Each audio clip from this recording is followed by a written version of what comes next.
Fala, galerinha, tudo bem? Sou o professor Pérez Oliveira, sou professor de Química. A gente vai propor aqui a resolução de uma questãozinha que vai envolver uma sequência de assuntos bem importante, seja para nível Enem, vestibular, seja para nível militar, naquilo que, de repente, você possa pensar numa prova SpaceX, que você possa pensar até numa prova Colégio Naval, ou ainda numa prova IME, numa prova ITA. A questão de hoje é essa daí, ó. Modelo atômico de Dalton, concebendo o átomo como uma bolinha maciça, indivisível, fez a química progredir muito no século XIX. Mas o conhecimento sobre a estrutura atômica evolui à medida que determinados fatos experimentais eram observados, gerando a necessidade de proposição de modelos com características que o explicassem. Assim, a cada grande descoberta, os cientistas foram elaborando novas teorias e novos modelos do átomo. Para ilustrar essas teorias, tendo como referência a evolução dos modelos atômicos, julgue as afirmativas. E aí, chamando a atenção da galera aí que de repente está pensando numa prova SpaceX, análise de afirmativas é uma constante na prova, né? Primeira afirmativa, ele diz que é o seguinte: o sal de cozinha, o NaCl, emite luz de coloração amarela quando colocado numa chama, porque os elétrons do cátion sódio+, ao receberem a energia da chama, saltam de uma camada mais externa para uma mais interna, emitindo luz amarela.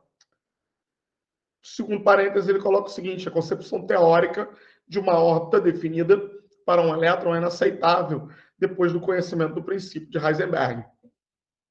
Terceiro parênteses, ele propõe que a partícula constituída por 16 prótons, 32 nêutrons e 18 elétrons é um ânion bivalente. Quarto contexto, ele propõe o conjunto de 4 números quânticos 3, 1, 0 e mais meio pode representar o elétron mais energético de um metal alcalino. Por último, no modelo atômico atual, os elétrons têm simultaneamente caráter corpuscular e de onda. Vamos lá? Trazendo aí para vocês a primeira resolução. Primeiro parênteses. O sal de cozinha, o NaCl, emite luz de coloração amarela quando é colocado numa chama, porque os elétrons do cátion Na+, ao receberem a energia da chama, saltam de uma camada mais externa para uma mais interna, emitindo luz amarela. Vamos pensar o seguinte: o comportamento do elétron é esse, ó.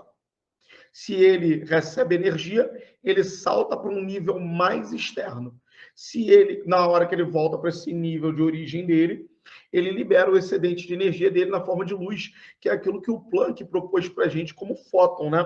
Então, ó, ele migra de um nível mais externo, de um mais interno para um mais externo, ao receber energia, porque ele volta para o nível de origem, ó, ele acaba trazendo como observação a liberação do excedente de energia. Então, a gente traz como uma afirmação que os elétrons, ao receberem determinada quantidade de energia, eles saltam de uma camada mais interna, que é o estado fundamental, para uma camada mais externa, que é o estado excitado. Tá? E ao retornarem ao estado fundamental, emitem a luz amarela. Então, a gente classifica essa afirmação que ele colocou como falsa. Tá aí na tarja aí, um pouquinho mais clara para você a justificativa do erro dessa afirmação. Vamos mais uma? Olha, a concepção teórica de órbita está definida para um elétron é inaceitável depois do conhecimento do princípio de Heisenberg.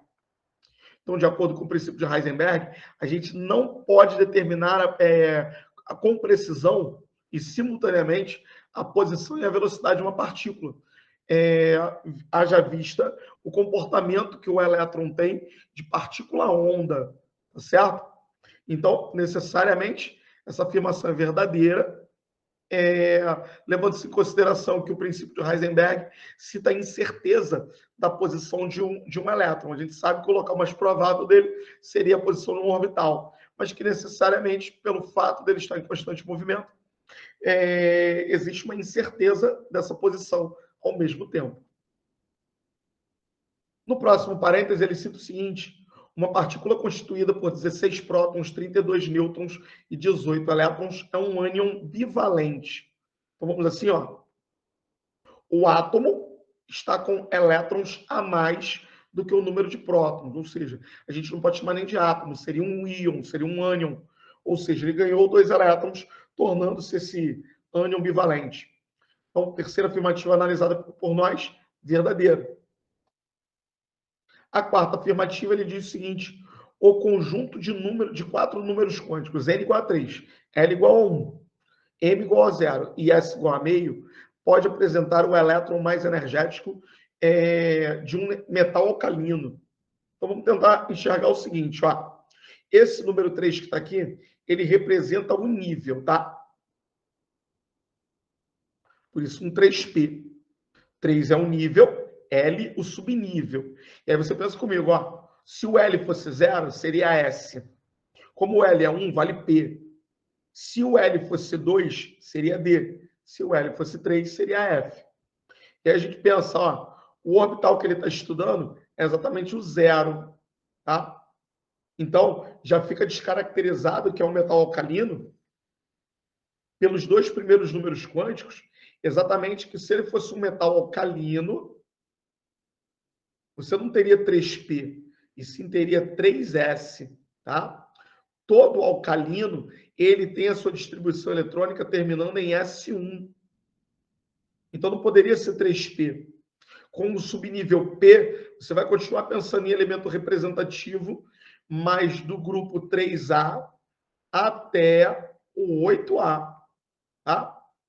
Se você fala de um representativo que vai de 3A a 8A, ele pode usar o subnível 3P.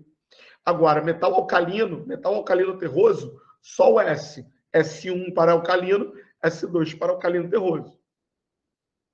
E por último, já classificando a afirmativa como verdadeira, o modelo atômico atual, os elétrons têm simultaneamente o caráter corpuscular e de onda, que é exatamente aquilo que nós estávamos estudando no primeiro parênteses, né? Foi uma análise que a gente já tinha feito no primeiro parênteses, identificando com vocês esse comportamento de partícula onda do elétron.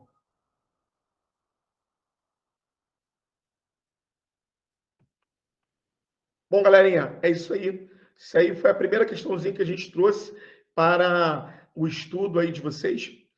Aí, de novo, faço convite para a galera aí que vai fazer concurso, tendo a necessidade do estudo de química, traz os assuntos aí que, de repente, você tenha mais dificuldade, tá? Coloca lá no grupo, pô, Pérez, dá para resolver uma questão de estequiometria, dá para resolver uma questão de soluções, dá para resolver uma questão de tabela periódica, são assuntos muito recorrentes, joga a tua informação lá, que a gente vai procurar dar o melhor suporte para vocês, beleza? Forte abraço a todos, fiquem com Deus, até o próximo vídeo, hein, gente?